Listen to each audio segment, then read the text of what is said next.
working something out, which she has really interesting about. Yeah, but don't you all? Right. You know, something that's brought you to it. She was great. See you, man. Thank you for connecting with her. Even with it turned off, they affect the...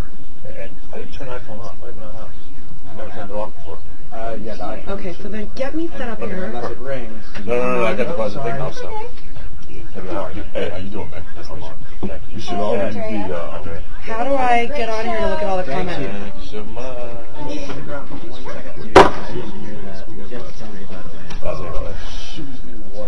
Are you guys okay with... this is what I would do. Yeah, sure. Sure. And how hard are the mics? How audible do you need to be? Relatively close to them. Relatively close. And if we're going to scream, how back off is about here? I think you can test. Okay. See what goes on there.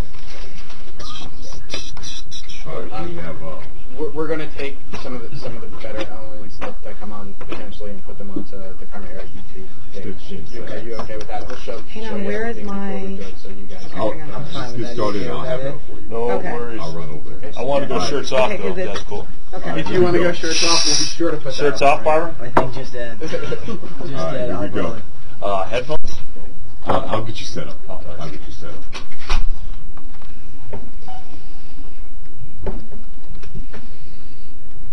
Hello, this is Barbara Horowitz, your host of Fashion 411. It's never just about the clothing, and today it's a little hot in here. It's a lot hot in here. This is Hot Boy Friday. I am exploiting some of my favorite people, and you know, we girls get a lot of exploitation, and you know what? This time it's all about the men. I have had lots of ladies in here. I have had lots of gay boys in here, and I have got the straight boys today. Are you ready? Can you handle it? I mean, shirts off or on, however you want to go, that's what we're going to do. I've got the Velvet Maestro from Enlightening Relationships. If you checked out Carol Allen's show on Sunday, this man is spicy, and if we ask really nicely, Armand, he might say, "What are you wearing?" We want to know. So give us a call at 1-888-49-KARMA, 1-888-495-2762. Today's guests are Ed Quinn. Okay, I've known this man way too long, but you know him as Nathan Stark from Eureka, the Sci-Fi Channel show. He is here. He's got a lot of history with me, so watch out. You might find out some things you never knew. Get ready. Are you ready? And then also with us is his BFF. Boys can have BFFs as well. Matt Czuchry, another client of mine, and you know him from the Gilmore Girls, and you know him from Friday Night Lights, and he is here as well. So we are first going to, because we know they've got many fans, and the fan clubs are checking in, we're going to talk to Ed Quinn first. It's going to be all about Ed, and it's going to be all about Matt, and then it's going to be that man sandwich I promised, Matt and Ed together. All right? So if you have comments for these boys, 1-888-49-KARMA, 1-888-495-2762. So let's say hello to Ed Quinn. Hello there, Hannah baby. Hello there, Karma Air. How you guys doing today? Oh, I know I'm doing well. I have to this is a very serious show. Very serious show. We take our fashion Pull it together, really Barbara. Come on, pull it seriously. together. We take it so seriously, and we want to know boxers or briefs. Ooh, a boxer brief. Boxer brief. Boxer brief. Hugo Boss boxer brief is my favorite right now. My go-to. Only because I actually somehow conned the wardrobe people on Eureka to buy them for me. And then I pretended that I was like, ugh, look, I can only wear underwear once or twice. So now I just have drawers, just racks of Hugo Boss underwear, all paid for by the Sci-Fi Channel. You know, because this man knows how to work it. I'm going to go way back. We're going to go way back. Because the scary part is that we've known each other like 20 plus years, so it's really kind of scary what I know about him. And since I'm the host, I get to reveal. He does not get to reveal about me, because you don't care about me, you care about him. I didn't know those were the rules. Those are the rules. I didn't know those rules. You know what, Maddie? I didn't sign any. Oh, wait. No. Is there profanity on Karma Air? No? I know. Yes? I All right. I know. You understand that he asked me beforehand, can I swear? I'm like, it is Karma Air, but where appropriate. Yeah. So, Ed, let's talk about the fact that if anyone knows anything really back about Ed Quinn, Mr. Ed Quinn, because he's such a gentleman, and let's talk about the fact that this is a smart boy, child of a Berkeley professor. I mean, how does a smart boy get into acting? You know, I I think I always wanted to be an actor. I just, when you grow up in Berkeley, when you grow up in an academic town, when you grow up in an academic family, you have no idea how one gets there. How to get, when I would see plays in high school or something, I never could make a correlation between, oh, you start doing drama and then you move to LA and you get, the career path just didn't seem to be very obvious. And so I thought I wanted to be a lawyer.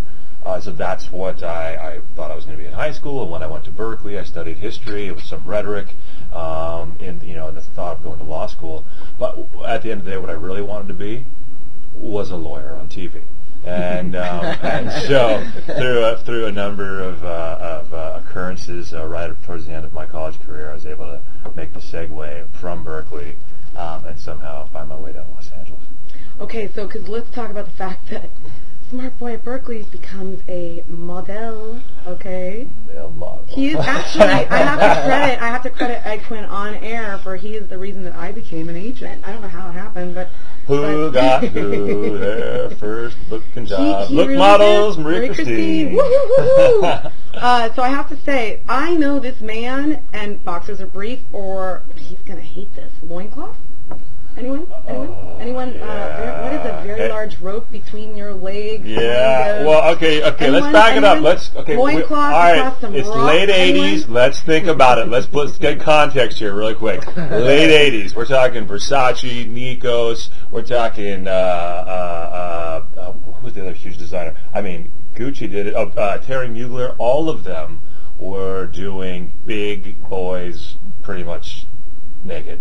And so when I had a photographer come up to me in San Francisco and want to do a photo shoot. And of course he was straighter than straight. Straighter than straight, but so was Brian Vizzini and Steve Lyon and Steve Wheelock and Rick Arango and all the big, huge male models at that time. I mean, that's what it was. And so if you wanted to do it, it was basically, get naked and get your photo taken. And, the thing was for me, being an athlete my whole life, I'd kind of been naked around guys, unfortunately, since I was about 5 years old. So it didn't really seem any different. It's just there was There's a little more interested. Well, I was a mousy guy with a camera, but besides that, it seemed to be kind of all somewhat normal. But yeah, the thing is, when those first photos came in, you look at these proof sheets of yourself, you're just going, oh my, your mind's trying to wrap around. It's like, have I crossed the line here? Am I? Yeah, he's a 6'4" man, and I know one of the few waist sizes I know back in the day may not be today, and that's okay. 31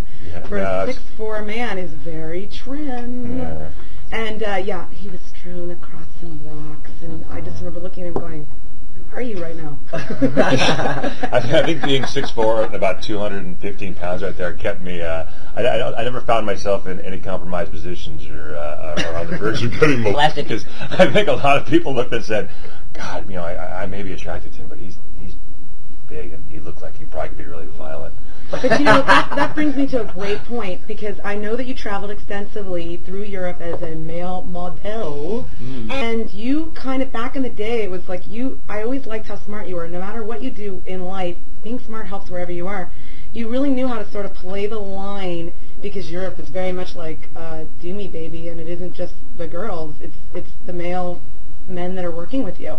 And you played the line really well. Let's talk about that. Well, I think it's just men in general, gay, straight. I think we all have the same kind of libido, and I think it's also you need to have a sense of yourself. And I'm pretty obviously hetero, and also pretty obviously a nice guy, a good guy. And I got all of my bookers and all the people who I credit getting myself to Los Angeles, where it was getting me to Europe, getting me down, getting me to here, all were these the gay male model or male agent archetypes, but were just phenomenal human beings and had incredible respect. And it was I found myself always blessed with getting to work with really, really great people, especially in Barcelona and Milan were two of my places I spent the most time, and I have lifelong friends that really helped me along. And he brought a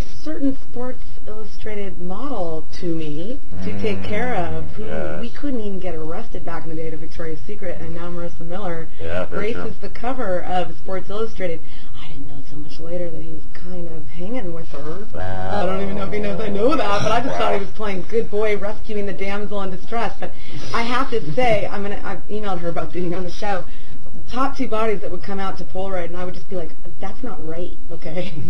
Well, I mean, the thing is the fashion industry, there's obviously a dark side to it, and I met Marissa and her mom in Milan. I think Marissa was 16 at the time, and you know, and they were good people. It was a wonderful family. They were in San Francisco. They were with a smaller agent in San Francisco. I believe I got them to switch to Marie Christine and Look Models.